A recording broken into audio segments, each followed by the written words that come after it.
As some of you may know, I recently had a conversation with the left-wing streamer called Destiny, and judging by the reactions and even the thumbnail of that video, it's safe to say it went very poorly. One might even say the vibes were off. Try to say the N-word?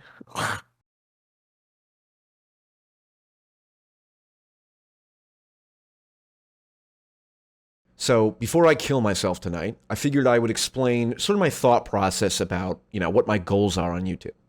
That's a joke, by the way. I will never kill myself because I watch Art Chad. Say it with me now. You should never kill yourself. Exactly. You guys are learning quick. My fundamental goal is addressing political polarization. Every mature adult knows that your childhood experiences shape who you are in adulthood. And one important thing to know about me and my motivations is that I grew up in a household saturated by conflict. And so for better or worse, I am wired inescapably to internalize external conflict and to try to play the mediator as best as I can. A lot of people will dispute that being a mediator is even the right strategy in our current political environment, and that's fine. I think they're completely wrong, but that's a separate issue. My interest in Destiny is not just because he's sort of the default influencer for intelligent people who are interested in political and philosophical ideas, but because he's sort of the leading figure on the forefront of this massive technological and political and media shift from old media to new alternative media. And my biggest issue with him is he says a lot of stuff that is, I would say, unproductive when it comes to building bridges, isolating the genuine extremists on either side, and uniting the center. He doesn't do that very effectively, in my opinion. My goal with talking to him is not to convince him or his audience of anything, because I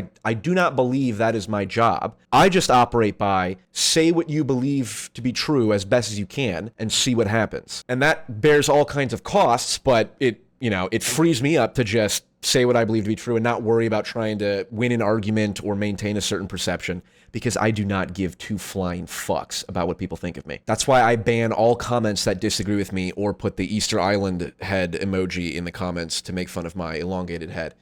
Anyway, I just wanted to follow my curiosity and ask him questions about, well, had he even seen Vivek's plan to abolish the Department of Education? What did he know about the Make America Healthy Again movement? All that stuff. Because I, like many people, I'm sure, rely on Destiny to be a reliable left-wing voice, at least some of the time, on important issues, like with the Twitter files or a lot of vaccine stuff. He has fundamentally shaped how I view those issues, and in a way that I think equips me to have a more accurate perception of those issues. The primary issue I have with Destiny that underpinned our disagreement is this whole facts versus vibes debate. Now, despite how it may have been perceived and the degree to which I contributed to that perception, my point about the value of intuition does not terminate with just go with the vibes, bro. I'm speaking to a much deeper philosophical and neuroscientific point about the degree to which emotions, motivation, and unconscious processing plays in our decision making. Like I said, I ban most comments that disagree with me. However, I let some slide, like this one. It occurs to me you're not being very consistent in your own enlightened centrism position when you lean so heavily on your schizo point of view. A true enlightened centrist would be a perfect balance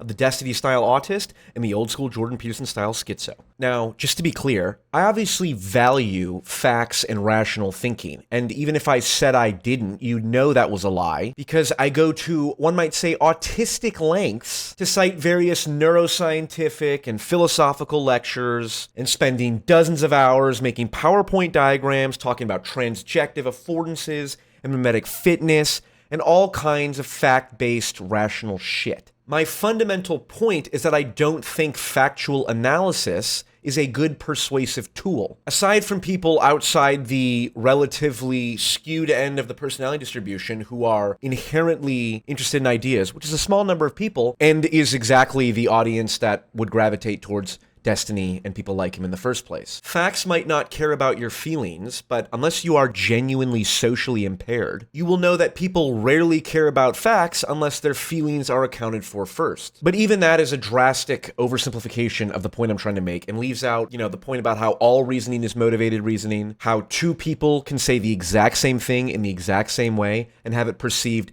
completely differently depending on the audience's preconceived emotional unconscious attitude towards each speaker etc. Somewhere in Robert Sapolsky's human behavioral biology course, or whatever it's called, that I forgot to timestamp, he explains the structure of the cortical wiring of the human brain. And if you were to reduce my entire worldview to a single AI-generated model of neuronal wiring, it would look like this. The thick red tissue is the neuronal wiring that goes from your limbic system, which is where all your emotions and vibes are stored, to your cortex, which is where your reasoning and thinking is done. The thin blue wiring wrapped around the thick red tissue is the cortical wiring that goes from your cortex and to your limbic system. Sapolsky describes this as vines being wrapped around a tree trunk. There's way more neuronal projections going from your limbic system to your cortex than the other way around. The key point that understanding this neural architecture betrays is that your emotions, your intuitions, your vibes, all of that plays a much more fundamental role in your decision making and your perceptions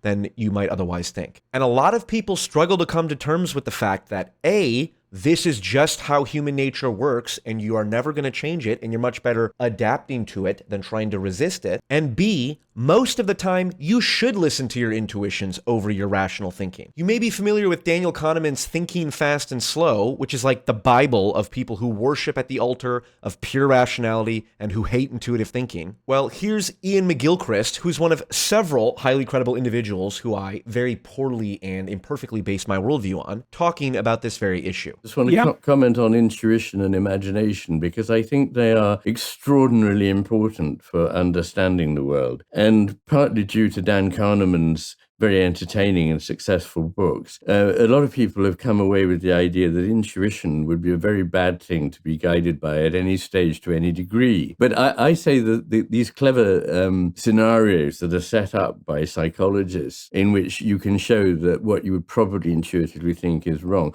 are simply the equivalents of optical illusions. There are optical illusions amen to that. That are so striking that, you know, I say, look, those two lines are the same length. And people say they can't be, but they are. But I've never heard anybody, after being shown one of those optical illusions, going, oh, well, that does it. You know, from now on, I'm never going to use my eyes again. But our intuition, you know, you can set up these artificial situations in which we seem to be getting things wrong by following our intuitions. That's often because 99% of the time we followed this intuition, it would intelligently and quickly take us to the right solution.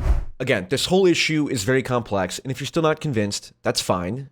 The onus is on me to A, try to provide additional evidence to convince you otherwise, and B, act in a manner that is commensurate with you caring about what I have to say in the first place. I obviously meme a lot, but one thing I do genuinely take pride in is that on, some of my videos at least, there's always like one or two comments that are highly upvoted that are not overly aggressive or insulting, but they say something to the effect of like, I think you're wrong and here's why. And I like that because it means that people who disagree with me and think I'm misguided are still watching my videos because they think I'm worthy of like morbid curiosity or something, which is, that's what I try to inspire when I go on dates with women. Anyway, I would recommend that everyone familiarize yourself with JREG's Autismophrenia video if you want a better explanation of everything I'm getting at. Until then, good luck and Godspeed.